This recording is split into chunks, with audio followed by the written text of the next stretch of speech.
In today's show, we discuss the state versus parents. Who decides if someone wants to make the transition? And now, the TNT Talk Show, daring to go where other podcasts fear to tread.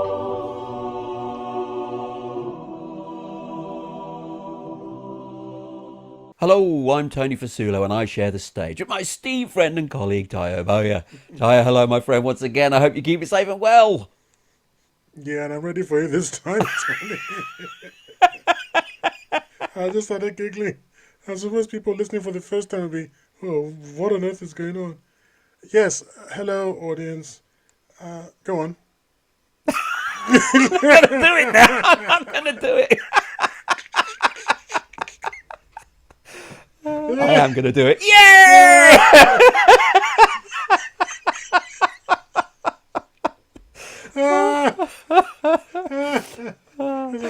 We keep getting new listeners to the show, which is really good news. So yeah, if you're out there and you're listening for the first time, you're wondering what are these two idiots doing? We've had this ritual since the very beginning, so you need to go back and listen to our previous episodes to understand what this tit-tat is. So must be really discombobulating for them. Anyway, question time with Tayo. This is a sort of more general knowledge question because this flummoxed me and I was pretty sure I knew the answer. So I'm not going to accept a simple yes or no. You're going to need to explain your answer. Okay. Here we go. Can you go south? That is, can you head south into Canada from America? Yes. How? From Alaska. Okay, let me re-ask the question. Schmuck. Clever clogs. By the way, well done. I didn't think about that. Okay. Can you go south into Canada from continental, if you like? Oh, that is, Alaska is also on the continent. From the main bit of America, so to speak. Not Alaska. Not Alaska. Excluding Alaska, yes. Then you head south from America proper, into Canada. I would say yes. How?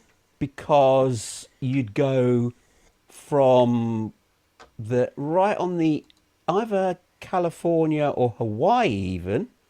Hawaii is off the coast. Hawaii's an island. It's not on what I call America proper. Okay, so you've now changed the parameters once again. Okay. Well, I've always tried to specify mainland America. Okay. And I suppose I should have said from the beginning. From the beginning. Okay, mainland America. Okay, if you go to the far west coast of America, California end, I think that if you were to head south, directly south from there, you'd go right under the globe. Oh God, Antarctica. no, nothing like that. No. You would. You'd end up in Canada. Yeah, no, nothing like that. That's fine. I mean, you've got to go directly. It's got to be a direct shot.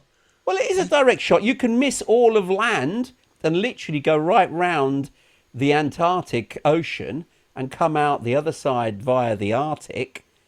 You may miss a few icebergs, but I think you can do it that way.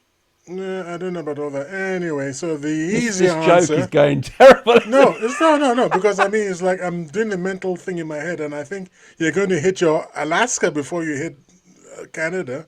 Anyway. Okay. The easier way to do it, believe it or not, is from Detroit. Detroit, yes. I was going to say that, now you mention I should have said it, you see. It's really amazing that from Detroit you can go south, which doesn't make any sense whatsoever until you look at it on a map. You can go south into Canada. Yeah, because the little bit edge of Canada, is it Ontario? Is it slightly underneath? Yeah. There you are. Like I said, schmuck. Anyways. Anyway, okay. Let's talk about... ladies and gentlemen, I know you won't believe this, so I'm going to read it out. Okay. 3 days ago, I received an email from a Mrs. Willow Cutterworthy Smith. With a Y, Smythe. Mrs. Willow Cutterworthy Smythe. Willow, if I may be so bold, writes, Dear Tayo, a few weeks ago, after one of your frankly ridiculous about one of your frankly ridiculous claims about the benefits of subscribing to the TNT talk show, what the actual? I subscribed purely because you made me laugh. Well, this afternoon I was sorting the laundry, my husband's and my 2 boys', and every sock matched. Every single one. I stood there in silence. Then I wept.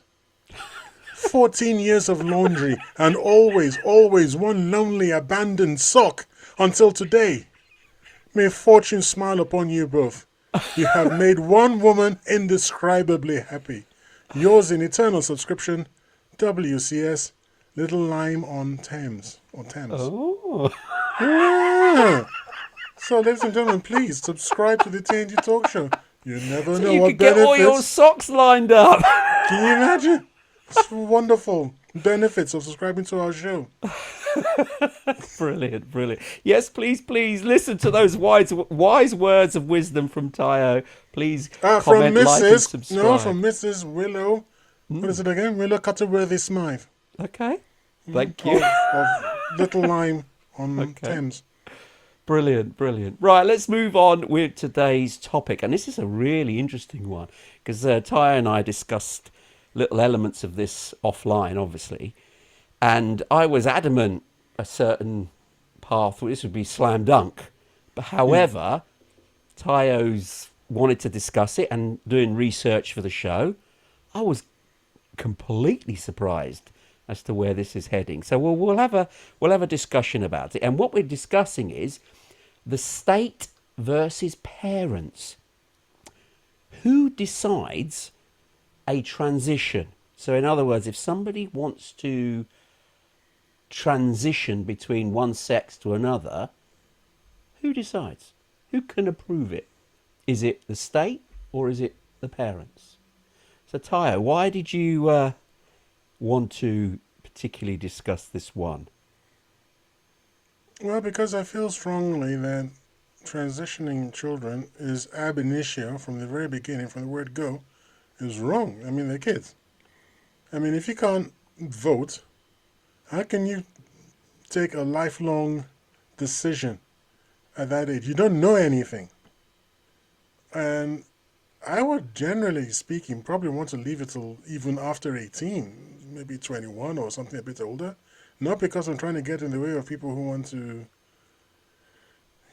cut bits off and things, but I just want them to actually get to the point where they've thought about it and they're certain about it and they're not going to regret it.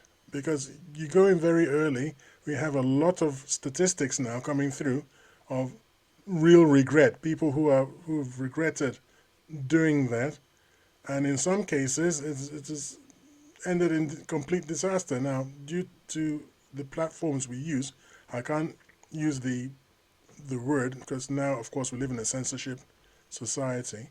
There is a word for ending everything, and there are a lot of people in this sense who are doing that. And I think that's because they were allowed to jump the gun, so to speak. It takes time to grow up and to understand yourself and to understand your mind. And the idea that a child of 10 or 11 can make up their minds to do something when they haven't even passed their GCEs at that point, GCSEs at that point. They don't know anything, so to speak. I know how the mind say, well, I know how I feel for now. 10 years, 15 years, 20 years from now, you might feel completely differently. And you won't want. Some of these changes are irreversible. This is the problem. If it could be reversed, I wouldn't be talking. I'd just be like, yeah, whatever.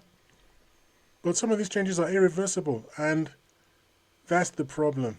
I felt that we when I found out that parents have less rights than you'd expect, because a parent who's been there every day since the child was born probably can say, look, my child's a bit flighty, he or she gets these ideas and then they go spiraling. And so we've seen this before. So there's no, let's just let it ride. And then you get some busybody saying, no, you've got to let the child be themselves. And I thought, okay, let's bring it to the TNT talk show and see what we think about it. Interesting. I mean, let's be honest. The children that you bring children into the world and you're looking after them, as a adult, you have a responsibility to those children. Mm-hmm. Understanding that you are making decisions for their well-being. And parental rights are exactly that, where you have the right to make decisions on behalf of the child in the child's best interest. And as you've rightly said, the parents know the child from the time that they're with them. Mm-hmm. And so, children can't get a tattoo. It's deemed you can't do that. You can't drink alcohol. You can't take drugs underage. You can't have sexual relations underage. So why is it that choosing your gender is now something that should be permitted to someone who is young, who we use the example that children cannot decide for themselves as being a minor? So why is this one exempt? And this is the argument that there seems to be. Do you know about the legal issues regarding this? I know some of it, and I think it changed a little bit after a particular, what they call in the industry, which is in the law circles, what they call a landmark case. Yeah. And I think that was the Bell versus Tavistock. Yes. And I was wondering, is this the same Tavistock of the gay rights thing, or is it somebody else entirely? No, the Tavistock is that Tavistock Institute that was shut down in the UK. Right. And it was a Tavistock Institute, and it was... I've actually got it here, yeah. What happened was, it was a Tavistock clinic, and they were very keen to rush into surgery when people wanted to transition.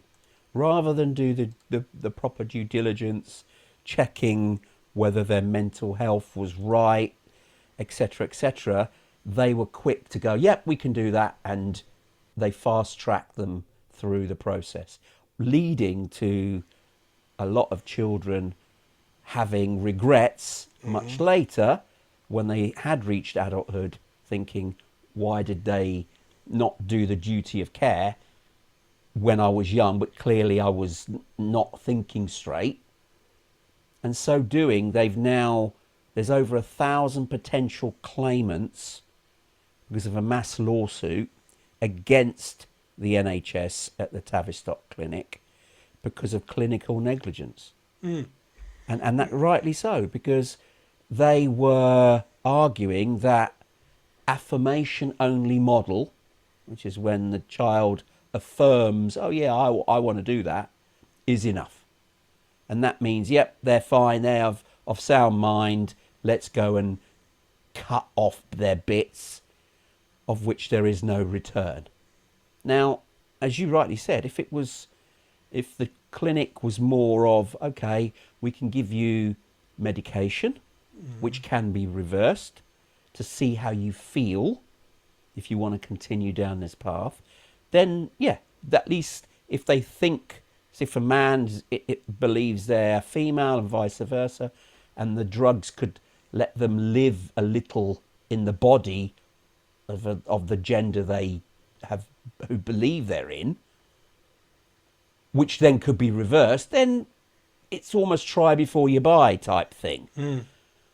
But when the case of the Tavistock Clinic was so quick to move ahead with surgery, which is irreversible, as you've rightly said, then that's negligence. They're They're not doing their duty of care to assess the individuals at a young age. And really, should it not be the parents who can decide or advise the authorities in the manner that they deem it to be right?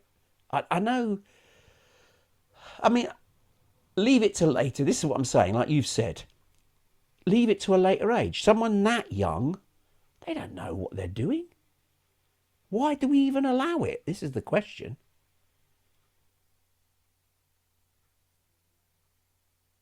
The answer is what I'm trying to. I wanted to give you an actual figure.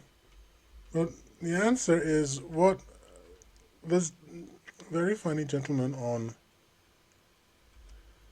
YouTube. I don't know if you've ever watched a pitch meeting. I think I sent you a couple.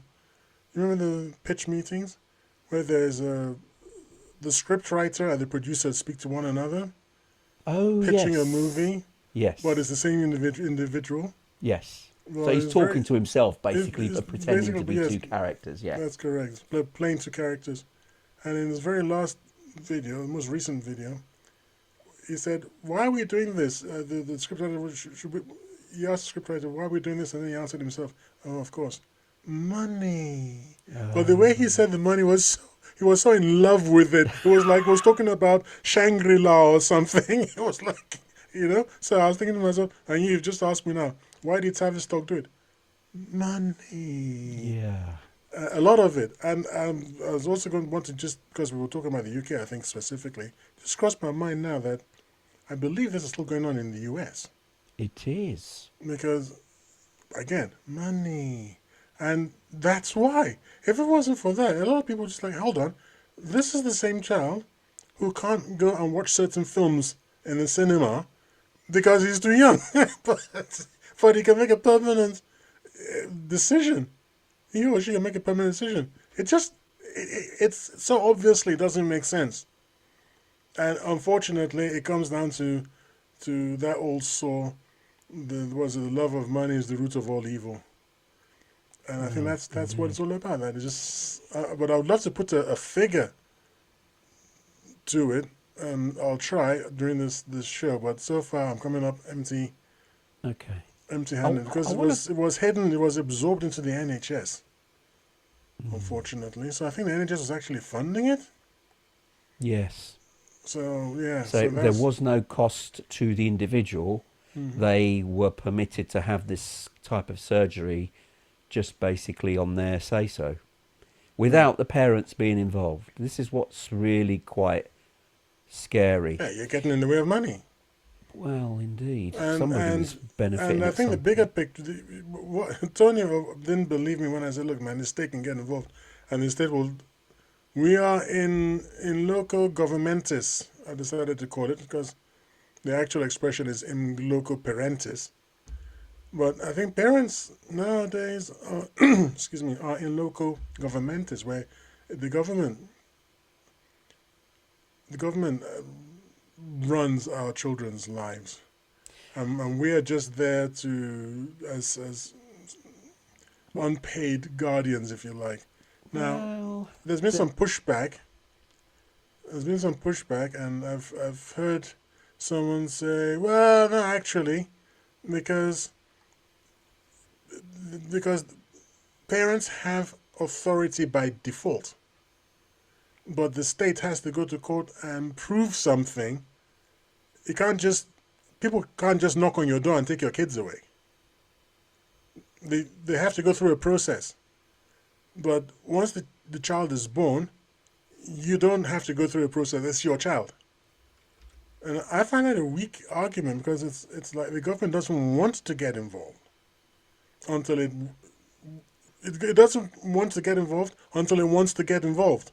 If you see what I mean, government wants to just mind its business until it says, "Well, actually, let me use the American. I think even Britain is beginning to think about it now. Germany is beginning to think about it now. You as a parent might say one thing, but when they get to a desperate arc, and I didn't make that sound too weird. When you get to a desperate arc in, let's say, a military situation, and they want to take the 14-year-olds and the 16-year-olds, they'll come and they'll take the 14-year-olds and the 16-year-olds. They will do it. And I'm trying to say, it might be right now, that might be, oh, you're arguing from the extreme or something. Yeah, tell that to the, Ukrainian kids and whatever. In Africa, well, you might say, well, Africa, no laws there anyway or something. But, yeah, they're coming for the kids. Because they want, because they need. And that's what I'm trying to say, that actually, in real life, we are all subjects. We're all serfs, basically, unless you're rich. Well, actually, there's two competing views. I want to talk very quickly about the legal side. Yes. Parental rights versus parens patriae, which is basically the state as the parent. You see, historically, in both the UK and the US, in the common law, parents have a fundamental liberty interest in the care, custody, and the management of their own children, of course. This is based on the presumption that the parents act in the child's best interest. Now, the state as the parent, this is the legal power of the state to intervene and act as a guardian of those who cannot care for themselves, e.g. children. Now, the state uses this to override parents only, supposedly, in cases of neglect, abuse, or when medical treatment is deemed essential for the child's survival or harmful to the child, and they step in. So they're being guardians if the parents slip up and they can see that the parents are not doing the job of guarding and looking after the children. So that's when they step in. And there's two trains of thought, funny enough, and I've got some notes here, and one of them is called Hobbesian, and this is the statist view. This is a suggestion that says for a society to function properly, the state itself must have the ultimate say in the welfare of the next generation to ensure a stable society. That's one viewpoint. But then you've got an individualist view called Lockean. They argue that the individual have natural rights that precede the state. So in other words, in this view, the family is a pre-political unit, and the state only has right to interfere if there's clear evidence of any harm. So you're keeping the state as secondary, but as an overseer.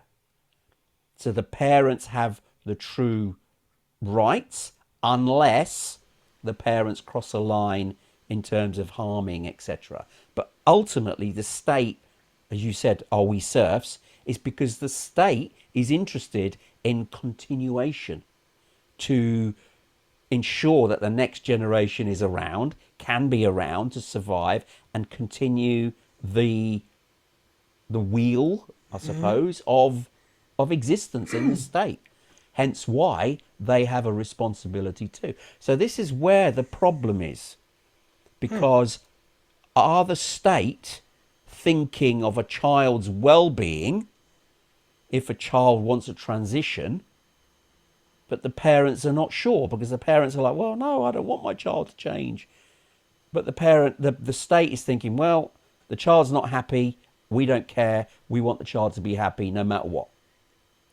And this is where the conundrum and the challenge is in this scenario. Yes, and I completely understand that. And I feel that the, when you say the state, it's quite a nebulous term, to be honest, because it's a fluctuating meld of coincidental interests.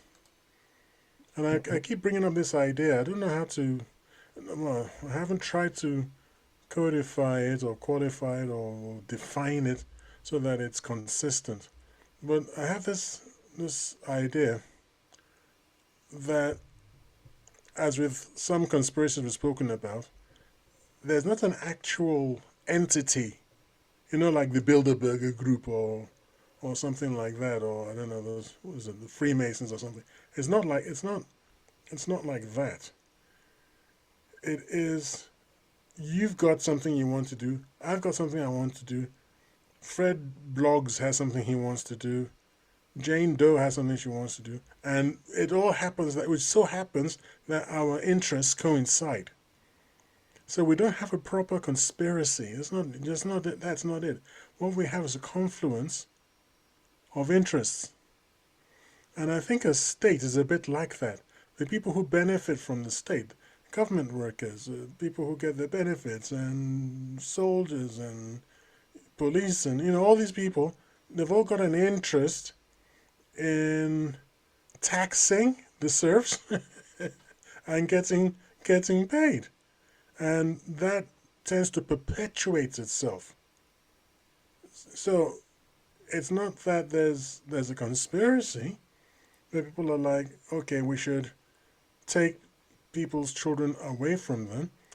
You know what? That film, I think it was called Jerry Maguire, probably put it best. Remember Jerry Maguire with Tom Show Cruise? me the money. That's Show Me the Money. Follow the money. Who was it? Qui bono? How do you say it in Italian again? Is it qui or quo bono? Pro bono is doing something for No, free. qui bono. Who benefits? Yeah. Is it qui or quo? That's what I was asking. In Italian. Oh, I see. Yeah, Well, what is the who answer? benefits? Qui Sorry? bono, I thought. What? Qui bono. Qui, I can't remember there was qui bono or quo bono, but yeah, qui bono. Qui bono, who think. benefits? I think that's the question you've got to. I was so naive until maybe until last year with our American president, and then the war, the more recent war in Iran, truly opened my eyes. All of a sudden the oil markets fluctuate, and then someone is walking. I think his son is allegedly walking away like 250 million on a single morning, and you got to say, you'd hope that if people were dying, they were dying for something meaningful, Worthwhile. worthwhile. But it turns out that it could be. I'm not going to say it is. It could be. You just somebody wants to make a quick buck, and you think about the gender issue, the transitioning issue. I just looked up some figures here, and you've got they're not very good because I think they've not been very transparent here in the UK. First of all, I need to apologize to the Tavistock, wherever they were. They no longer Tavistock exist Clinic. anyway. They don't exist any longer, according to you, No. correct? No, that's Well, right. in that they've case, it been can't be shut. slandered. Well, apparently they were not doing the operations. They were Apparently not? it was Nuffield Health, a private provider Interesting. partnered with the NHS. Now, gender care and gender doctors were getting paid between £300 and £600 just for initial assessments. Just for initial assessments alone. Wow. So, okay, if you run around saying there's no need for gender reassignment, I mean, these are doctors who can look at you, just hold on there, pal. Oh, dear me. Yeah, exactly. And that's just, and then it says, then the pharmaceutical industry is interested because there are lifetime medications through hormone replacement therapy called HRT and Yeah. puberty blockers. Lifetime. You've got them for life. Wow. So again, interest, the coincidence of interest. And, you come up and you're talking sense. And I think it's like the emperor's new clothes. Everyone knows you're making sense. This idea that people are stupid is an idea that needs to be re-examined. They're not stupid. You're not clever and they're dumb. They've got money in their bank accounts and you haven't. You're the dumb one, no, not them. He's the one because you're so dumb. You think they don't get it. They get it. They're just They're doing making it bank. anyway. So we're Sorry. saying certain people and certain decision makers are not doing it for integrity. They're not Oh hell doing no. things for the right reasons. They're literally only doing it for the money. Yep. Think Absolutely what we're saying. that sounds horrific, and I really, really hope that there are still some genuine people out there who have integrity. So, regardless of whether money's there or not, they genuinely want to help those in need and want to help people in life, i.e., in politics, to help those people, not purely based on the financial gain. But Didn't you say? Didn't you wonder out loud why it was in this field where children were allowed to make an exception, where there was an exception to the rule? Didn't you yes, wonder out loud? yeah, Well, what answer can you give? I mean, I'd say follow the money. What's yeah. your answer? No, you know that we've made a valid case. It absolutely sounds like that is the reason. Because what else can it be? What else can it be? If people are definitely going to earn a certain amount by looking at certain individuals and even assessing them and go, well, we could do it. If you're unsure, you know what, we can fast track you because I know we can get a kickback from the government. They're going to do it, aren't they? They don't care Absolutely. for the individual. They're thinking of their back, their how they say it in America, their pocketbook or their bank account. And so it's awful, isn't it? Isn't integrity no longer there anymore? Is it because people are so desperate for money that they remove their scruples, their integrity, just to pay the bills? Is it that bad? Have we got to that position where every last pound or every last dollar counts? So when people are desperate, I don't know whether these doctors are desperate, That's but what I they're, was waiting to say. I was waiting well, for you to say. But these are people who've got what do you call them? Townhouses in London. but do they not want? They don't want to lose those things, do they? That's the whole point. They're making a lot of money. They want people to remain ill or remain in their care because they get repeat income, don't they? And it's quite a sorry state where a lot of the medical industry is only interested in gain, and that's why a lot of these insurance-based coverers for the system, unfortunately, they have in the states, where money makes illness makes money. If you're ill, you have to pay more. You only get certain cover, and if you happen to fall ill and you're outside these parameters, You're sorry, finished. mate, you're not getting looked at. You're finished over there. The, It's all money, and it. How have we got to this point? in slow, steady steps, little by little, one by you're burning your famous boiling frog analogy. Little by Yeah, little, and nobody know. Well, we noticed, but we didn't stop it, and we don't even know how to stop it now. The thing about the partly part of this conversation is, for me, how do we? Well, it's the same conversation, to be honest. Limiting the power of the state, and like I said, the state isn't even an entity in a real sense. It's a confluence of intentions.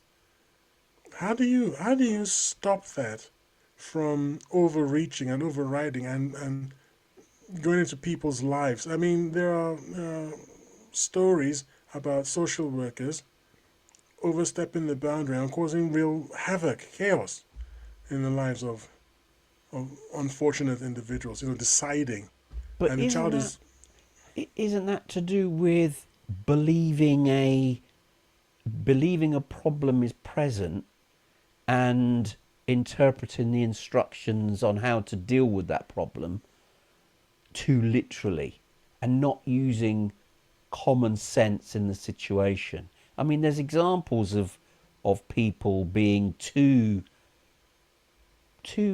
what's the word I'm looking for, working to the rule of law or by the book, and not seeing each individual example in isolation and making a judgment call, because people are afraid to make judgment calls because the fear of litigation. So they hide behind the rules and take them literally, and in so doing, the decisions in real life affect people negatively, which was probably not the intention of the ruling in the first place. The ruling was probably a bit more generic, and in so doing, the interpretation of that rule can be viewed several ways, and to err on the side of caution, they are overzealous maybe, they interpret it a wrong way, bit like Chinese whispers. The original ruling may have set out a certain template or parameters that you work around, and those are then fed down to the people who actually do the work, and they have to interpret them in a certain way, and maybe are a bit aggressive in doing so.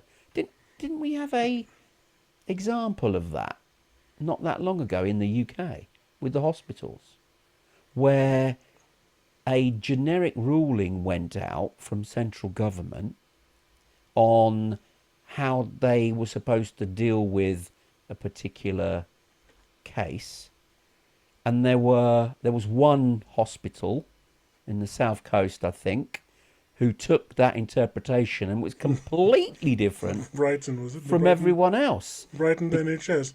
Was it Brighton? I think if we got the same, if we're thinking about the same thing, thinking about the notice that spoke about breastfeeding men or something. Is that the one you're Oh, thinking that's of? right, yeah. Was that Southampton? No. Oh, was it? I thought it was Brighton. Okay, well, it's on the south coast of the UK, one of the All a weird NHS bunch, to be hospitals. honest with you. So I just And throw that and out they there. took it completely in a different direction. They interpreted it strangely, to put it mildly. And so, don't you yeah, think? Don't you think that sometimes, to go back to my follow the money thing? yeah, My dad, when he was alive, rest his soul, he used to say he felt that every time a new law was promulgated in Nigeria, no matter the government, that a secret cabal of senior government people would get together, have crack open a couple of beers and go, right, how do we make money from this? Because no matter what it was, it always went wrong. No matter how well intentioned, sensible, whatever, it always went belly up. It was like, what the heck, man? And I'm just wondering if there isn't a cabal here in the UK, where there are clever people who, when they hear something, they go, yes, actually, that's not a bad idea because blah blah blah. So when dare at say the height that's of this actually transsexual thing, at the height of it, maybe 2016, 2017, I think something like that. There was a lot of this going around, and I just think the money was just from these NGOs as well. Do you remember all the NGOs that were funding all these things? no. No, oh my gosh! It started with Soros. It seems like everything goes back to, allegedly goes back to Soros. Honestly, but the Soros foundations and all these other foundations, they're just pumping money out. Did they believe it, or did they think, all right, we'll push this money out, X happens, Y happens, we get back our investment because it's an investment, it's not Not charity in the sense charity of, it's a one-way transmission. Here you go and good luck to you. Or Well, it's actually an altruism. investment. Sorry? Right. Because normally these foundations, they're not there to get a return. The Not idea is, themselves, no, but they're working for, if you like, they are connected to people who are in corporations, and it goes out one door, but it comes in through another. It's like, think tanks, same thing. It goes out to the think tank writes a paper. I know this because I follow American shenanigans, okay? So the think tank, especially this, gosh, what's the name of the blooming think tank now? They wrote a famous paper. I sent you a copy, a PDF, about what, 80 pages long or something? And if you read the PDF, everything that happened in Ukraine and Russia was all there. And it was released in 2017, 2018, or whatever, no, earlier. The paper was released. And I've got it on my machine, and you've got it because I sent it to you. And I they're don't not remember hiding seeing it this. Are you because sure there are you no sent it to people. me? Sorry? I don't remember seeing this. I Are you sure you sent it? 100,000% sent it to you.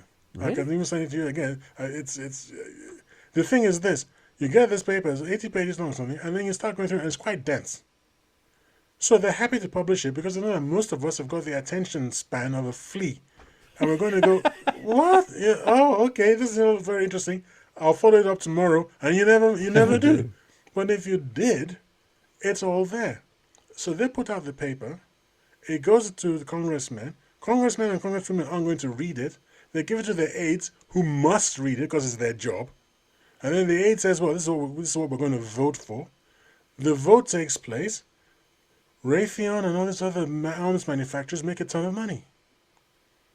Out of that ton of money, they take a little bit and they fund the think tank. Right. So I'm So saying the think tanks are funded by the very organisations that that benefit. So they're going to lean towards the organisations or the benefactors in some way. I mean, why do we actually have that Because in any form? What do you call it? The lobby. Yeah, Even here in the UK, they lobby. They're the lobbyists. yeah, but why? What do you mean why? Why do we allow it? Oh, why do we allow it? Because Yeah. we're dumb. They do it everywhere. What? Why? Why?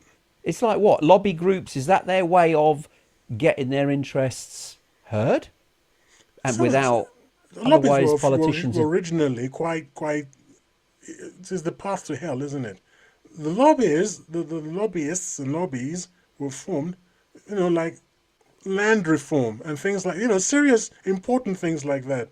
Orphans reform, orphanages reform. Sincere efforts by good people to do something. But then again, what did I just say? There are some people who are sitting there go, yeah, I didn't think about that. That's a good idea. Yeah, Because they're money. evil. And they can make a quick buck or, whatever it is. And I think I believe that's what happened. The transsexual thing, we were opening up, LGBTQ movement got going, and some people a lot of people were quite sincere about it. They were actually marching and fighting for their rights. They meant what they were saying, they weren't trying to make a buck or anything. They're actually fighting for their rights. But these other people that we're always talking about, they were like, that's actually, We can make money from that. make money. I mean, I'm normally I'm do motivational speaking and trying to encourage people to see the bright side of life. But when you see examples of things like this, where you then look through all the muck and you wade through it and you discover that people are pushing agendas like this not for the benefit of the people they're seeing or serving. It's all to do with what they can gain financially. That actually depresses me, and it's in so many avenues that you think, why? Now, granted, the government, you see, this is where I see that the people in government aren't doing things mainly for malice. They are doing things because they believe it will have and serve the public in a positive manner. Now, they don't get it right very often because they have to rewrite rules and revise them and tweak them, and then the rules that they bring out can somehow, we've already touched on it, interpretations can be not quite right, and then it's actually a negative. And so the laws then have to be through the right process, have to be tweaked to counter the negative aspects of all this sort of stuff. So we've had this with people being, wanting to change their gender, where the rules to protect them were not robust enough. The people who were creating the rules were well intentioned. Some of them. Mostly, yeah. There's still some that, yeah, as you rightly say, were not. So then only once it was implemented, there was discoveries made like, oh no, this hasn't actually been applied in the manner we expected. So we need to make some changes. But that all takes time. And unfortunately, in this example, we have people who have subsequently, years have passed, who were affected negatively by the processes that were in place. Mm-hmm. And now they're raising lawsuits and backdating them because of the damage that's been done to them physically, that they can no longer go back and undo it. They can't do it. And this is the problem. It doesn't just happen in this particular instance.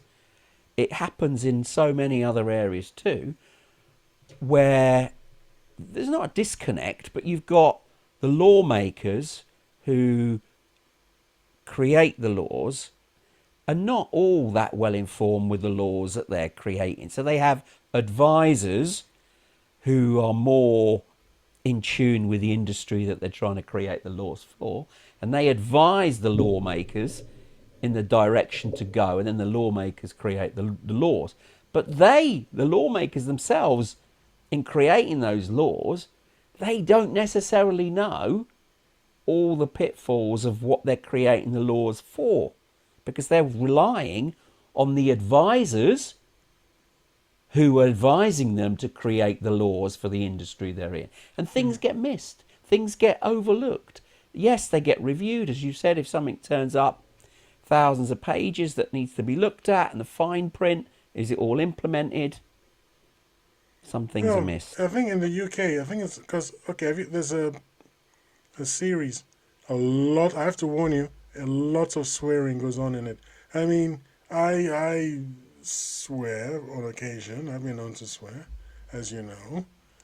But if the amount of swearing in this series is so much that it bothers me, goodness me, then there's a lot of it. Maybe you actually watched it back in the day. From 2005, a series only lasted one season. A series called The Thick of It. No, never even heard of it. I think it was meant to be a sort of 2005 version of something along the lines of Yes, Minister. Oh. But it's a bit more robust. Okay. And it's the British government from the inside, and how decisions are made. How somebody starts out going to a speech to say one thing, and then they realize, oh, hang on a second, this other part of government is going to say this. He can't say that. So they call him on the way in and say, you can't say what you're going to say. And it's like, what am I supposed to say? They say, we don't care. Just don't, just don't say. And then he goes into a press conference, and it's like, he goes, oh, blah, blah, blah, and trying not to get into trouble. And then he actually listens to them. He actually listens to the advice, and he doesn't say anything. And then they come and say, well, that guy didn't say it. You should have said it. And now he's got to go around and say, this is what you heard. And I'm like, you didn't say, no, you never said it. We got recorded. Say, yeah, that's what I said. I don't care about your recordings. Make sure that's in the papers tomorrow. It's just one hand doesn't really know what the other hand is doing. And that's the British thing, because I think it's top down. We are very top down, far more than the Americans. So Cabinet gets the papers. It's not going to go out to every MP. No. And then whether it's the well, they whip, do have to. If they have the vote on it, they do get them. You get a summary of it, don't you? Yeah, a summary. But they also told how to vote. Yes. If you're going to vote along party lines, so you don't have to read anything. I don't remember who it was. I can't remember his name. I believe it was a former sports star. a middle distance runner from the 70s and 80s when Britain was really, top in middle Okay. distance running for, especially for men. So, think about, and I'm not saying it's him. Think about people like Sebastian Coe, Sebastian Coe, Steve Ovett, Steve Steve Ovett, Graham. that people like that. I think someone like that was an MP, and he was famous for just showing up and asking, "What's the next photo? Am I yay or nay?" He was actually just asking, "Sorry, what are we doing now?" So what the hell was going on? And I'm like, he's an MP, right? So I'm not sure it works the way I spoke about the lobbies, sending out papers, whatever they call them, papers I think they call them, to the congressmen and congresswomen. I don't think they send them to MPs, but I think they probably send them to the aides of ministers and so on and so forth. In our case, and we've got quangos as well, don't we? So Well, the that's quangos are the separate. experts that governments turn to for enlightenment. They say, "Well, you're the experts. You tell us what to do," and then they say blah blah blah, and it's like, "Okay, we're going to implement blah blah blah." I think that's the UK model. Quangos is slightly different, though, isn't it? They're They're permanent bodies. There's the quasi permanent bodies, are they not? they are, but I thought that they're set up by the ministers themselves. They're not necessarily experts themselves. They're just a body set up with the responsibility of a particular thing that they have to look after. So they're not experts themselves, but they do advise, I think. I don't know too much about that, to be fair. I mean, I don't want to get too off piste here, because the whole point of this debate and discussion today was to discuss the state or the parents. I want to get it back onto track because we've only got a few minutes left. So really, I want to discuss more as to the are we citizens first? If this means that the government has a major say in decision making that we have, are we citizens first? I know we are citizens of the state anyway, but aren't we our own autonomous state first, and secondary to the greater state of the country we live in?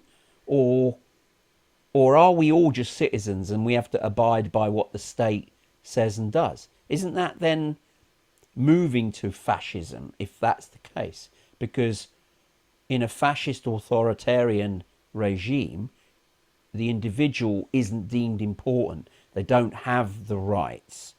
Whereas in a democratic system, the individual has the rights. The state has some, as we've touched on, but overall, the individual has the right.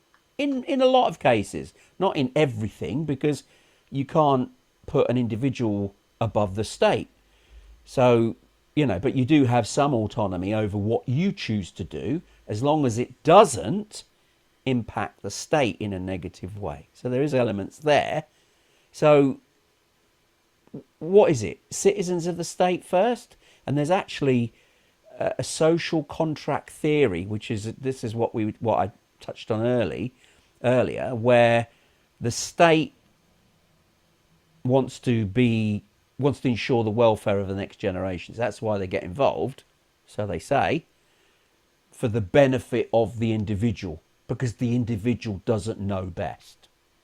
And if they get too much power and we don't push back on that, then that's one of the reasons where nations can sleepwalk into authoritarianism, because they're letting the state take responsibility for more and more things and interfering in more and more ways. So we give away our autonomy to the state. They then dictate to us on what we can and can't do in little things. So micromanaging our lives, when reality, they should be just involved in the big stuff. like protecting the nation and ensuring that everyone has healthcare and ensuring that we're fed and things like that. The big stuff that we can then get on and with our own roles in a day-to-day way and get on with it without them interfering. But the more they interfere, the more authoritarian things are. And that's my concern. So why I don't like this in terms of them interfering and saying, well, we know best for your child.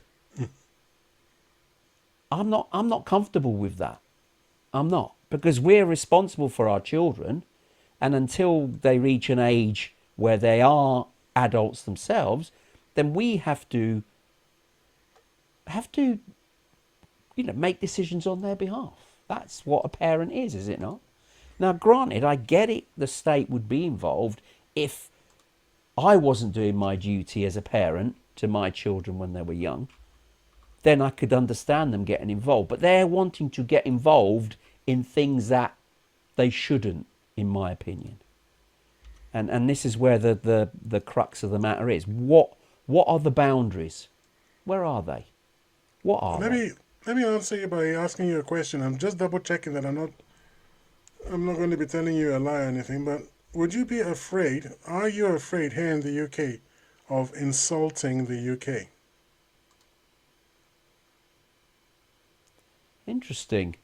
I wouldn't want to insult No, the UK, but I can insult the current government. No, you want to insult the UK, okay? You want to insult the country. Say this is a useless country. It's absolute claptrap. It's the donkey's ass and blah blah blah yada yada. Can you? Well, I just said it, but can you say? Well, obviously, I'm saying it hypothetically. But if I wanted to say it seriously, could I say it? Well, we would then ask the question, why are you here? No. Could I say it without fear of imprisonment? Okay. Could I say it without fear of imprisonment? If you have an opinion and we believe in free speech, then you would have thought that would be okay. Right. So now that's one end of it, okay? The other question now is, can you say the same thing about a certain Middle Eastern state, which seems to be highly protected now? I don't want to digress from the topic that we're talking about. No, but about, I'm trying to tell you that when you're talking about, are we in a free society with freedoms and with democracies, I just want to prove to you that you already know you're not. That's what I'm trying. That's the reason I'm bringing this up. I'm not trying to sideline the discussion. I'm trying to show you that you already know, because already you know what state. We can say what we like about them. We can say what we like about many different countries, and we often do. We've even done it on this show. You can't say that about that particular state. You're right. There are that you can say about your own has country. More protections than others. Yes. Yeah. You can say about your own country, but about another state, about another country. Well, you can say about another country. Not that other country. Not that particular one, yeah. So, all right, well, don't change the parameters. You can't say it about that. So in a free society, you'll be able to say it about any country. So you already know that you're not in a free society. So there's no point asking the question. You're already aware of it. That's my point. So you're saying that the overreach of the state is already beyond... here. It's unbelievable. I grew up thinking that, I grew up in, like I said, a lot of time in Nigeria. I grew up thinking that Britain was outstanding model of free speech and democracy. And I was really proud to have anything whatsoever to do with Britain. And I think at the time, well, okay, trying to put aside some historical problems of showing up on other people's countries and saying, all this is ours now. There was this idea that we were actually trying to do something with a liberal democracy. And we meant it. And we protected it. And somehow, maybe since the Blair era, it's just been a gradual and total erosion of that. To the point where I say, quite openly, we are the modern USSR. If we were to look back and look at how the USSR operated in terms of what the citizens could and couldn't say, I think you've made a valid assessment, because there are many things, maybe not quite like the USSR, but we're heading in that direction. We're certainly curtailed more now than we were, for sure. Whereas even just 10, 15 years ago, we were able to say more about many different topics than we can today. The world has definitely changed. And going back to this particular subject, where the state versus the parents, I believe that in the past, the parents could decide, and rightfully so, on their children and whether the children wanted to transition, etc. But now, because of the state's involvement, that's less the case. And the state is all-encompassing, all-knowing, able to advise and direct us, the citizens, more than we actually realise. And for the question you brought up earlier, the term Quango, Quango, quasi-autonomous non-governmental organization, is a staple of British administrative vocabulary, while the official narrative presented portrays these bodies as repositories of specialized expertise. See? Specialized expertise. A more critical examination, particularly through a cynical lens, reveals a system often characterized by political patronage and a lack of accountability, which I find hilarious. That's what I mean. That's what I mean. How accountable? Just do what you want. In the UK. Exactly. In so the they're UK. not advising in the right way, because they're just I can't believe it's the same UK I grew up in. I know. Can't believe it. Come on, we're at the top of the hour here, so you need to sum up. What's your view? State versus parents, who decides? The state. Incorrectly. Yeah, I've already said my view. Okay, if you've loved this episode, hit subscribe and stay tuned for more deep dives into prophecies, mysteries, and the unexplained twists of fate. You've listened to Tony and Tyre, and we are the TNT Talk Show, but unfortunately we have reached the end of the show for another week.